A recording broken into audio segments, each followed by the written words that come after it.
परमपिता परमेश्वर कहते हैं, मेरे प्रिय बच्चों, तुम्हारी मंजिल के रास्ते में बना रहा हूँ। तुम्हें बस जहाँ तक दिखाई दे रहा है वहाँ तक चलने का प्रयत्न करो। आवश्यक नहीं है व्यक्ति को यात्रा के मार्ग से ही अपनी मंजिल स्पष्ट दिखाई देने लगे। हो सकता है उसे कई बार नीचे उतरना पड़े और कई बार ऊपर चढ़ाना पड़े उस अंतिम लक्ष्य तक पहुंचाने के लिए। किंतु सच्चा यात्री तो वही है जिसके मन का उत्साह कभी कम ना हो, चाहे यात्रा में ऊपर चढ़ाई करनी पड़े या फिर नीचे उतरना पड़े। आज मैं तुम्हें जो बताने जा रहा हूँ, यदि तुम उसका अनुसरण करते हो तो तुम्हारा मार्ग अपने आप ही बनता चला जाएगा। तुम जहाँ जहाँ कदम रखोगे वहीं से तुम्हारा मार्ग बनना शुरू हो जाएगा। मैं तुम्हारे मार्ग में आने वाले कांटों को सुंदर पुष्पों में परिवर्तित कर दूंगा। यदि तुम मेरी बात को मान लो, वह बात यह है कि बिना किसी व्यक्तिगत स्वार्थ के दूसरों की सहायता करना। जब तुम्हारे समक्ष कोई अपनी समस्या लेकर आता है और तुम उसकी किसी भी तरीके से सहायता कर सकते हो, तो बिना कुछ सोचे उसकी सहायता कर देना।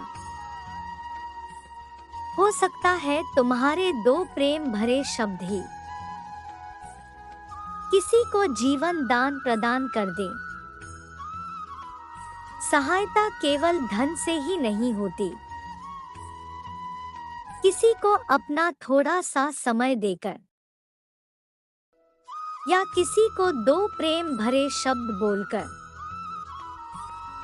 या तुम्हें परमात्मा ने जो कुछ दिया है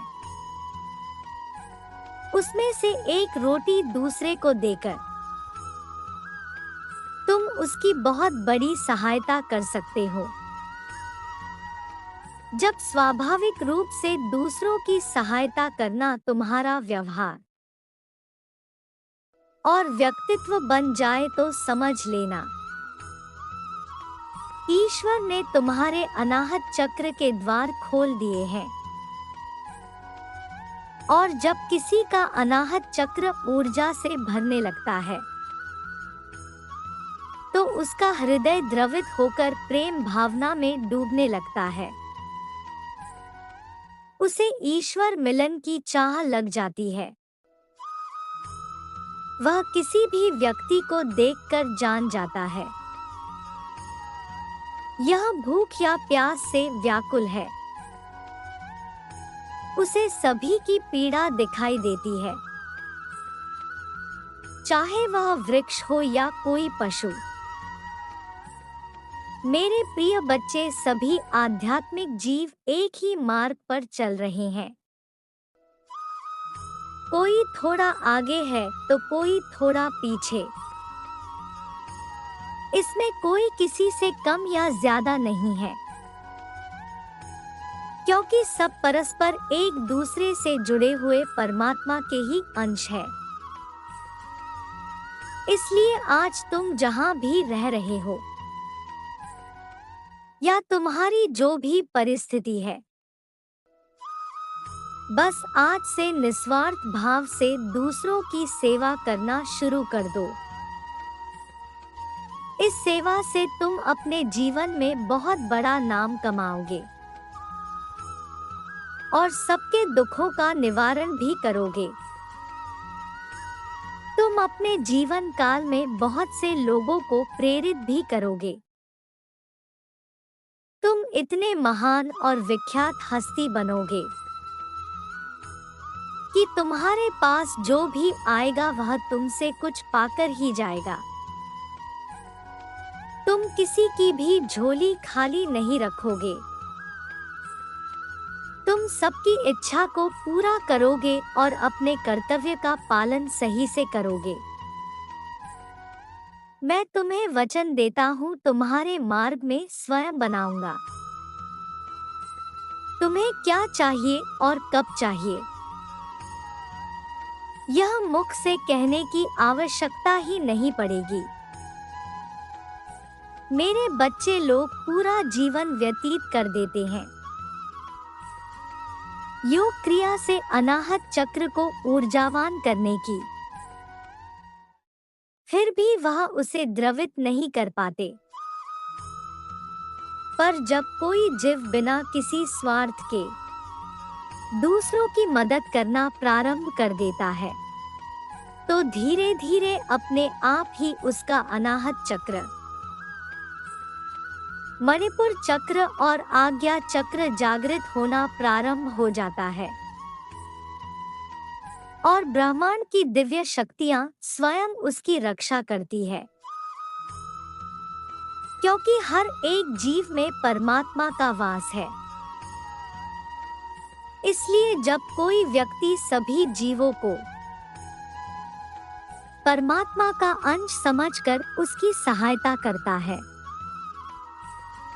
तो उसे धर्म रक्षक बनाने के लिए संपूर्ण ब्रह्मांड एकजुट हो जाता है। तुम इसी मार्ग पर हो। धन, पुत्र, आरोग्य और समृद्धि, यह सब कुछ तुम्हें इसी मार्ग में स्वतः प्राप्त हो जाएंगे। जो दूसरों को सुख पहुंचाने के लिए उत्सुक हो जाता है, उसकी प्रसन्नता के लिए मैं स्वयं कार्य करता हूँ और वह जीव मृत्यु उपरांत भी अपने दिव्या सूक्ष्म शरीर के साथ ईश्वर के समीप जाकर आनंद पूर्वक रहता है। क्या तुम दूसरों की सहायता करने के लिए उत्सुक हो? क्या तुम्हारे माथे का तेज निरंतर बढ़ रहा है? यदि हाँ, तो विश्वास करो, संपूर्ण ब्रह्मांड तुम्हारे लिए मार्ग बना रहा है। तुम्हें अपने जीवन में निर्धन लोगों की सहायता करनी है, क्योंकि जो लोग निर्धन लोगों की सहायता करते हैं,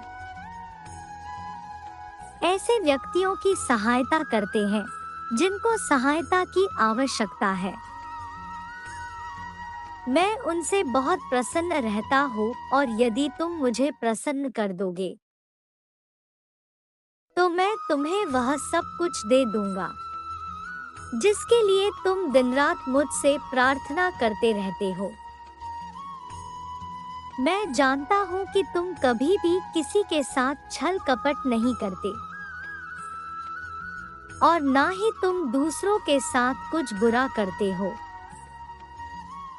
तुम हमेशा दूसरों की भलाई के लिए सोचते हो। तुम कभी किसी की बुराई नहीं करते।